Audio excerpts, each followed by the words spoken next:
Hi friends, నేను ఈరోజు మీకు ఒక విషయం గురించి మాట్లాడుతున్నాం. ఇన్‌స్టాగ్రామ్ ఓపెన్ చేసిన, యూట్యూబ్ ఓపెన్ చేసిన ఈ మహాతల్లి గురించే న్యూస్ అయిపోయిందన్నమాట. ఒక 15 నెలల చిన్న పిల్లాడిని బస్ స్టాండ్‌లో వదిలేసింది కన్న తల్లి. అది అసలు తల్లేనా అనడానికి కూడా నాకైతే నోరు రావడం లేదు. ఇన్‌స్టాగ్రామ్‌లో పరిచయమైన వాడి కోసం పిల్లాడిని బస్ స్టాండ్‌లో వదిలేసి వెళ్ళిపోయింది. అసలు దీన్ని ఏమనాలో కూడా తెలియట్లేదు.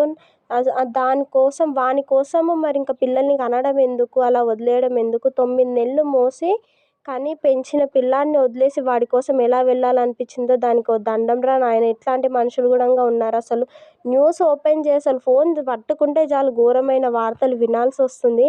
మా మనుగాడు కడుపులో ఉన్నప్పుడు నా డెలివరీ టైంలో మా మ్యాగీ 2½ ఇయర్స్ ఉంది. తనని చూసుకోవడానికి మా అక్క ఉండగానే నాకు టెన్షన్ అయింది. ఎట్లుంటుందో ఏముంటుందని.